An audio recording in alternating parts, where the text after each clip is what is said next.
Casement's execution happens on the 3rd of August 1916, which is 2 years to the day since Sir Edward Grey, the British Foreign Secretary, had made his epoch-changing speech in the House of Commons that essentially committed Britain to the war.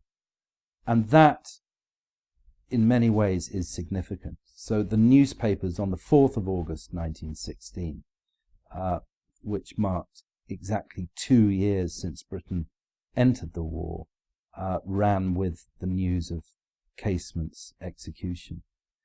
And yeah, I think that is deeply symbolically significant. The execution itself is extraordinary because I think Casement, in those last days of his life, really sought the martyr's crown.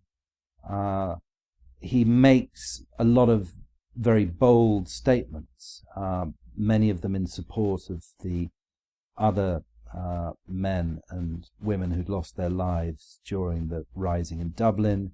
He decides, in the tradition of martyrs, to forgive his enemies, and he prepares himself for the next life, if you like.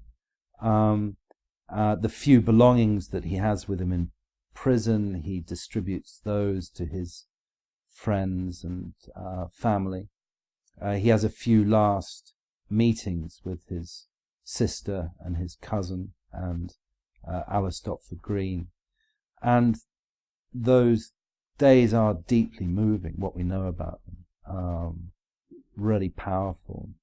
And of course, the night before his execution, he converts to the Catholic faith after weeks of doubt about his conversion. He does finally make the crossing, and then on the day of execution itself, I think it was a pretty straightforward execution, if there is such a thing. But he,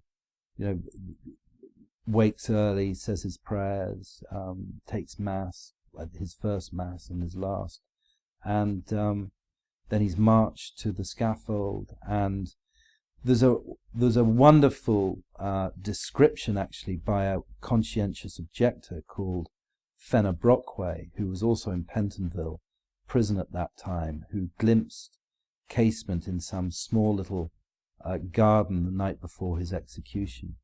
And he talks about almost this aura surrounding Casement, and couldn't believe that the British authorities had decided to go ahead with the execution.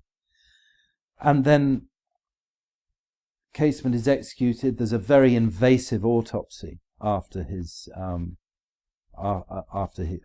death, and then his body is thrown into an unmarked pit in Pentonville prison and covered with lime and left to rot until the 1960s, when Anglo-Irish relations have improved to such an extent that a decision is made simultaneously, both in the Dáil in Dublin and the Houses of Parliament in London, to return Casement's body to Ireland.